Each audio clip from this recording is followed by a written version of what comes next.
चलिए आज भारत के लोकतंत्र की जड़ों में उतरते हैं। हमारे पास जो स्रोत हैं वो हमें स्थानीय स्वशासन मतलब पंचायती राज व्यवस्था के एक लंबे सफर पर ले जा रहे हैं। आज हम ये समझने की कोशिश करेंगे कि हर गांव और शहर को अपनी सरकार चलाने का अधिकार देने का ये जो विचार था, जो कभी एक सपना लगता था, वो 73rd और 74th कॉन्स्टिट्यूशनल अमेंडमेंट के जरिए एक ठोस हकीकत कैसे बना। बिल्कुल। और ये सिर्फ आप कह सकती हैं कानूनी धाराओं की बात नहीं है, ये कहानी है सत्ता को, मतलब पावर को दिल्ली और राज्यों की राजधानियों से निकालकर गांव के चौपाल और शहर की गलियों तक पहुंचाने की।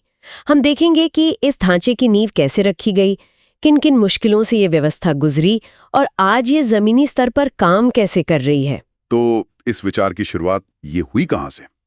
क्या ये आजादी के बाद का कोई आइडिया है या इसकी जड़ें और भी गहरी हैं? नहीं, इसकी जड़ें तो काफी गहरी हैं, ब्रिटिश काल तक जाती हैं।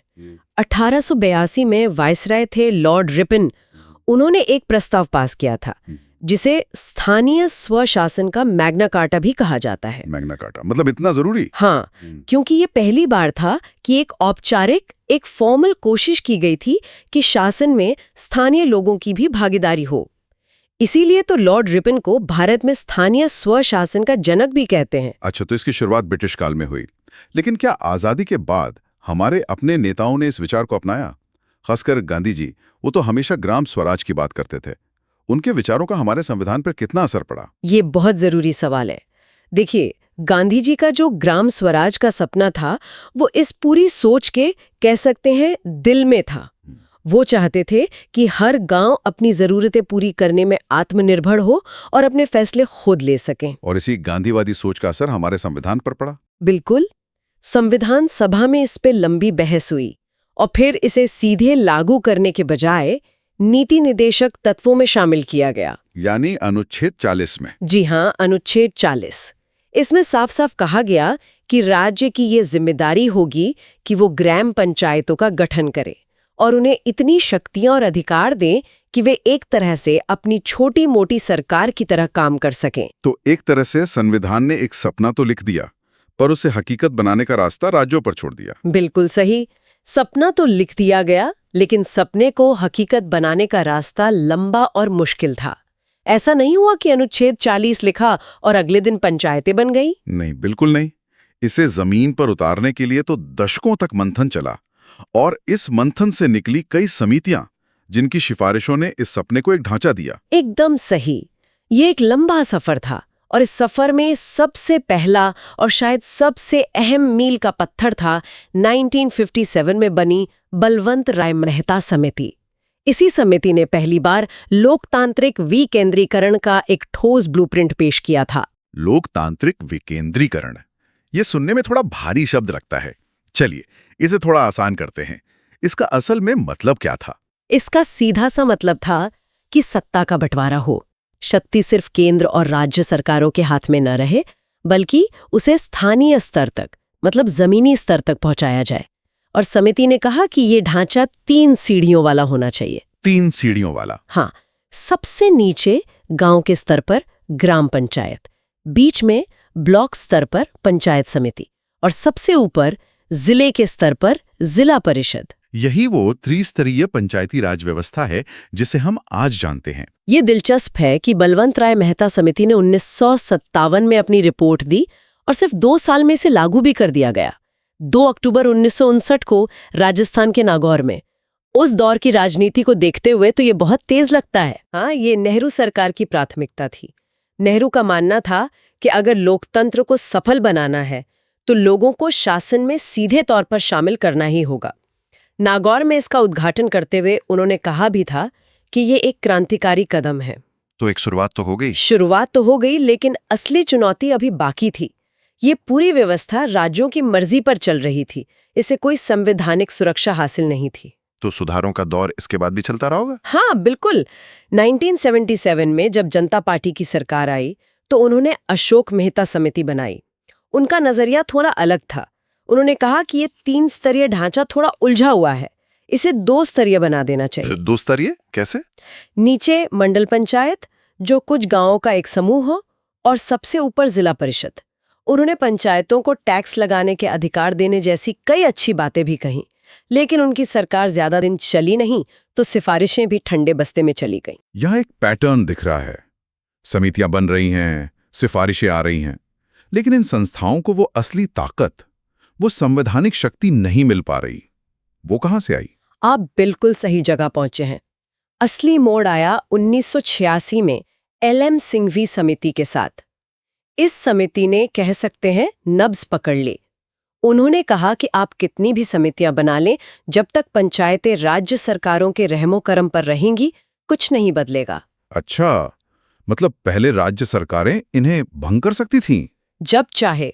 अगर किसी राज्य सरकार को लगता कि कोई पंचायत उनके हिसाब से नहीं चल रही, तो वो उसे भंग कर सकती थी। सिंघवी समिति ने कहा कि अगर इन्हें सच में ताकतवर बनाना है तो इन्हें संविधान का कवच देना होगा, इन्हें संवैधानिक दर्जा देना होगा। यही वो चिंगारी थी जिसने 73वें संशोधन को जन्म दिया। और यहीं से कहानी का सबसे दिलचस्प मोड़ आता है। 1992 का 73वां संविधान संशोधन। इसने आखिर क्या-क्या बदला? ये एक मामूली बदलाव था या हमारे लोकतंत्र के लिए एक बहुत बड़ी छलांग? ये एक बहुत बड़ी, एक ऐतिहासिक छलांग थी। 73वें संशोधन ने पंचायतों को राज्य सरकारों की मर्जी से निकालकर सीधे संविधान की सुरक्षा में रख दिया।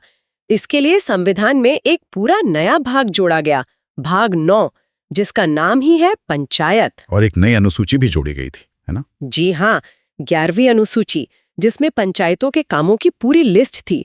तो अब ये सिर्फ कागजी संस्थाएं नहीं थी, बल्कि एक संवैधानिक हकीकत बन चुकी थी। और उस त्रिस्तरीय ढांचे का क्या हुआ जिसकी सिफारिश बलवंत राय मेहता समिति ने की थी? क्या वो अब भी राज्यों की मर्जी पर था? नहीं, अब नहीं।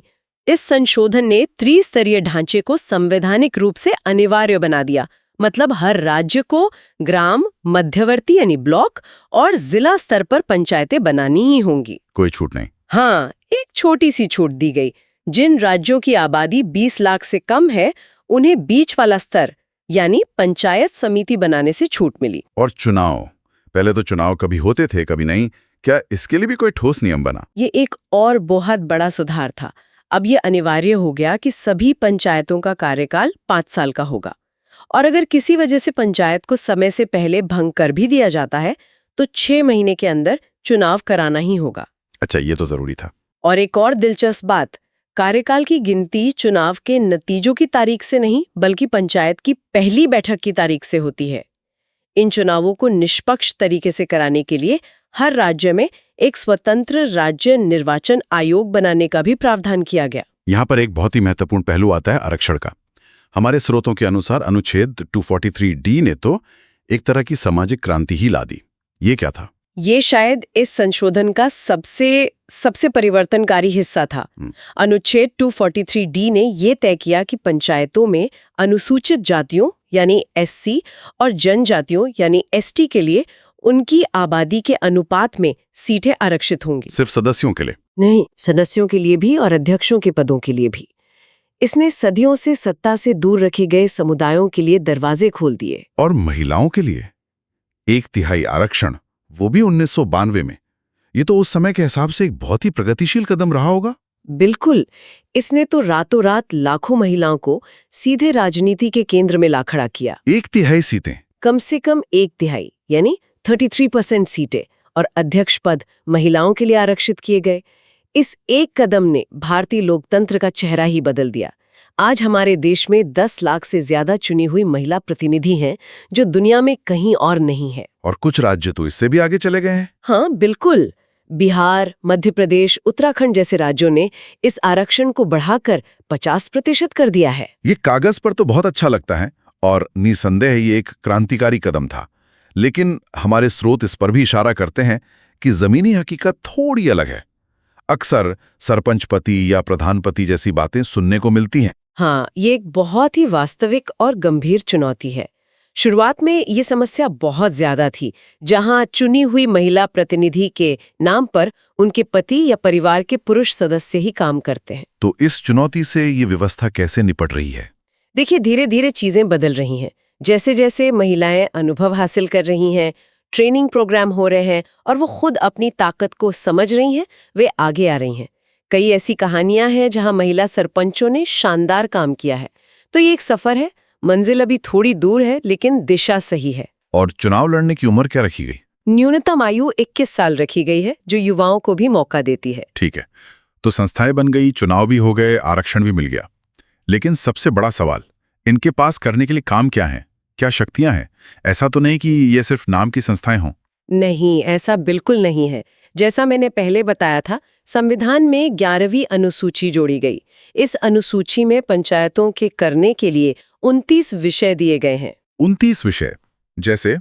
ये ऐसे विषय हैं जो सीधे गांव की जिंदगी से जुड़े हैं, जैसे कृषि, भूमि सुधार, छोटी सिंचाई, पीने का पानी, सड़कें, ग्रामीण आवास, गरीबी हटाओ कार्यक्रम और यहाँ तक कि राशन की दुकान भी। इन विषयों पर योजना बनाने और उन्हें लागू करने की जिम्मेदारी अब पंचायतों की है। यहाँ एक दिलचस्प बात है, संविधान ने 29 विषयों की सूची तो दे दी, लेकिन क्या ये सारी शक्तियां पंचायतों को मिल गई हैं? ये इस व्यवस्था की सबसे बड़ी पहेली है, या कह सकते हैं चुनौती है। संविधान ने ये राज्यों पर छोड़ दिया कि वे इन 29 विषयों में से कितनी शक्तियां, कितना फंड और कितने कर्मचारी पंचायतों को सौंपते हैं। ओह, तो सारा कंट्रोल अभी भी राज्यों के पास है। काफी हद तक। और यहीं पर हमें बहुत फर्क देखने को मिलता है। केरल जैसे राज्यों में पंचायतों के पास सच में बहुत अधिकार और फंड है, जबकि कई दूसरे राज्यों में ये अब भी कागज पर ही ज्यादा मजबूत हैं। ये लड़ाई आज भी जारी है। और इन कामों के लिए पैसा कहाँ से आता है? बिना वित्तीय संसाधनों की तो कोई भी संस्था काम नहीं कर सकती। इसके लिए भी संविधान में अनुच्छेद 243I के तहत हर 5 साल में एक राज्य वित्त आयोग बनाने का नियम है। ये आयोग एक तरह से केंद्र के वित्त आयोग का छोटा रूप है। और इसका काम क्या है? इसका काम है राज्यपाल को ये सलाह देना कि राज्य सरकार जो टैक्स इकट्ठा करती है, उसमें से पंचायतों का हिस्सा कितना होना चाहिए। ये आयोग ये भी बताता है कि पंचायतों को कौन-कौन से छोटे-मोटे टैक्स लगाने का अधिकार दिया जा सकता है। मतलब वित्तीय स्वायत्ता की भी एक व्यवस्था की गई है। और सरकार इसे जमीनी स्तर पर लागू करने के लिए और क्या कर रही है? इसी भावना को आगे बढ़ाने के लिए हाल ही में पंचायती राज मंत्रालय ने जन योजना अभियान शुरू किया है। इसका मकसद है कि पंचायतें अपने अगले साल का विकास प्लान, जिसे GPDP कहते हैं, वो खुद बनाएं और इसमें गांव के आम लोगों की ज्यादा से ज्यादा भागीदारी हो। ये सबकी योजना सबका विकास के विचार पर आधारित है, ताकि योजनाएं ऊपर से थोपी ना जाएं, बल्कि गांव की असली जरूरतों के हिसाब से बने। ये तो हुई गांव की कहानी। लेकिन भारत का एक बड़ा हिस्सा शहरों में भी बसता है। क्या लोकतंत्र को शहरों की गलियों तक ले जाने के लिए भी ऐसा ही कोई ब्लूप्रिंट तैयार किया गया? हाँ, बिल्कुल। 73वें संशोधन के साथ ही 74वां संविधान संशोधन अधिनियम भी 1992 में पारित हुआ था। ये शहरी भारत के लिए था। इसने संविधान में एक नया भाग 9A जोड़ा, जिसका शीर्षक है नगरपालिका। नगरपालिकाएं? जी। इसने शहरी स्थानीय निकायों की नींव रखी, जैसे छोटे शहरों के लिए नगर पंचायत, बड़े शहरों के लिए नगरपालिका परिषद और जो महानगर हैं उनके लिए नगर निगम। तो क्या इसका ढांचा अभी पंचायतों जैसा ही है? आरक्षण, चुनाव, ये सब? काफी हद तक। जैसे पंचायतों के लिए 11वीं अनुसूची है, वैसे ही नगरपालिकाओं के कामों के लिए 12वीं अनुसूची है, जिसमें 18 विषय हैं।